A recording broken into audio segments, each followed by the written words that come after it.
We think of going off the grid as a choice people make to reject the trappings of modern life and embrace the natural world.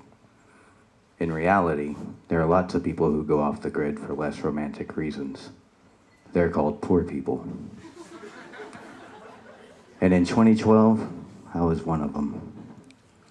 I was unemployed, living alone, burning through the last of my savings, and as I did, I started making my unintentional move off the grid, piece by piece, giving up the car, then internet and TV, then my cell phone. And after a few months of being effectively unplugged from the modern world, I started adapting to the simple solitude, even enjoying it a little. Part of me felt smugly superior to the general populace with their smartphones and their families and their electricity. I don't need any of that shit, I thought, the day they turned my lights off. In fact, you know what? Fuck jobs, fuck bills, fuck the grid. I'm out. And with that, the publicists in my brain started spinning my financial shortcomings into a moral stand against the establishment. In an instant, I wasn't poor anymore. Instead, I was principled. So what if I might lose my apartment soon? Apartments are cells for the prison of capitalism. That's where they want you. I was breaking free. This was incredibly liberating and incredibly delusional. I started building an exit strategy, readying myself to pack it all in and literally head for the hills once my money ran out. I decided since I hadn't so much as gone camping in 15 years, I would probably need to read up on survival training. So grabbing what little loose change I had left, I headed out to the used bookstore. Unfortunately, the walk from my apartment to half-price books wasn't an easy one. It included passing through 2 sketchy alleyways and a busy feeder road with no crosswalk. The most daunting part of the journey, though, was that I had to go through a long, dark train underpass, which felt like a smaller, less sanitary version of the mines of Moria. It was painted up in gang tags, reeking of piss and car exhaust. Crows hopped along the train tracks, chattering in their alien dialect. Lining the ground was a sticky, coarse gravel of broken glass and cigarette butts. I decided to walk through the servant petri dish as quickly as possible, so not as to disturb the volatile ecosystem within. But when I got to the midpoint, where it was darkest, something caught my eye. I saw a white sneaker in the black. I pulled out my phone and shined a light on it, and when I did, I saw that it was attached to a leg, lying motionless along the wall. I was looking at a body. It was just lying there, partially covered in canvas. This seemed like the kind of place where someone could get stabbed, and it looked to me like someone had. I screamed. I'm not proud of that, but that's what happened. I let out a Homer Simpson-esque yelp of fright, and when I did, the body that I thought was a corpse did something that corpses aren't supposed to do. It sat bolt upright and started screaming back at me.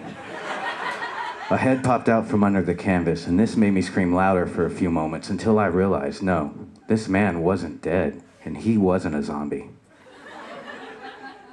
He was just homeless. Very, very homeless. My eyes had adjusted to the dark now, and I could fully see his face. Crusted in dirt and mucus, topped with a twiggy patchwork of hair that would have looked like a bird's nest in some other context. From under his tarp, he eyed me with fear and belligerence. I stopped screaming, and when I did, the situation made a sharp left turn from scary to painfully awkward. I'm sorry, I mumbled bashfully. He didn't respond, he just stared. Sorry, I mumbled again, and again he said nothing. I turned around and speed walked away like the skittish suburbanite I was. Over the next week, I couldn't get the underpass guy out of my head. I'd seen my fair share of homeless people before, but I'd never seen anyone that homeless. I mean, the guy was living under a bridge, sharing his lot with a murder of crows that I'd have to say looked particularly murdery. Homeless might not have been the word for him. He looked undomesticated. Between his leathery, sun-worn skin and his wolfish pelt of hair and his thick, furry beard, if I'd had seen him in a picture, I might have thought he'd been unfrozen from a time before Homo sapiens. Clearly, this guy had been through some shit. And as someone who was planning to embark on a similar, off-the-beaten-path journey, I should have been respectful. I should have tried to learn from him. Instead, I'd screamed in his face and ran away. I'd done exactly what you'd expect some fat, overprivileged millennial like me to do. Hit by an acute onset of self-loathing, I started binge eating unheated cans of soup, pouring healthy servings of vodka into the broth. And somewheres around my third chicken noodle cocktail, I decided I had to make things right with this underpass guy. A week after our first run-in, I headed back into the train tunnel and approached him, cautiously. "Hello, sir," I said. He stared at me impassively. "Listen, I'm sorry for bothering you. I'm sure you're busy. I just want to apologize for what happened the other day." He didn't say anything. That was okay. I had a whole speech planned. "You know, the way we treat reformed convicts in this country is despicable. Not that I'm assuming you're a convict, though. Statistically, you probably are. And hey, that's fine. No judgment. I bet there's a ton of stuff you could teach the world."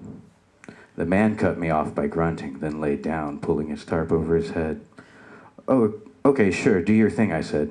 "Let me just run through the bullet points, and then I'll leave you alone."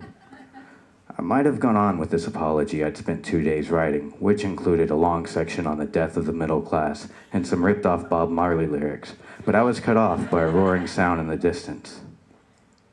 The train tracks started to vibrate and the crows hopped off of them, scattering left and right.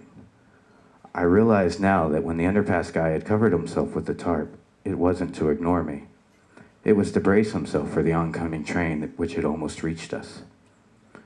Just to put things in perspective, a full-speed freight train with its horn blaring can be heard from over 5 miles away. Extrapolating from that, try to imagine what it sounds like to hear one from 3 feet away, in an enclosed space.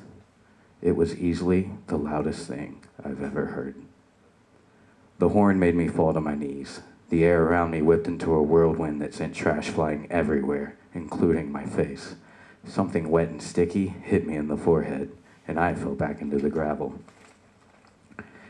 And caught in this frenzy of sound and wind after a few seconds, I had a moment of clarity. I looked at the underpass guy, lying beneath his tarp, shielding himself from the cacophony. And I realized 2 things. Firstly, I realized he didn't remember me at all. Our accidental screaming contest last week didn't even rank on the list of bullshit he lived through every day. Secondly, I realized I needed to get back on the fucking grid. Moreover, I needed to admit to myself that I liked the grid, and I wanted the grid, and that's okay. The grid has hospitals, it has ice cream and solution for my contact lenses. It's really a nice grid when you think about it. And sure, there is honor in living off the grid for those who can do it, and there is something unsettling about being reliant on modern comforts, but I'd rather be a dependent drone in an air-conditioned apartment than a self-made man in an underpass. I'd rather be the grist on the mill of capitalism than grime on the side of the highway. I'd rather be somebody than somebody. After a few agonizing minutes, the train passed. I stumbled into a standing position, my ears still ringing. I brushed myself off, and I looked down at underpass guy who was still covered in the tarp. "Sorry," I mumbled to him for a 3rd time. "Seriously, sorry." I turned around and headed back towards home. I'd been in the dark of the underpass long enough by this point that transitioning back into the light of day was a bit of an adjustment. But it was an adjustment I was happy to make. Thanks, guys.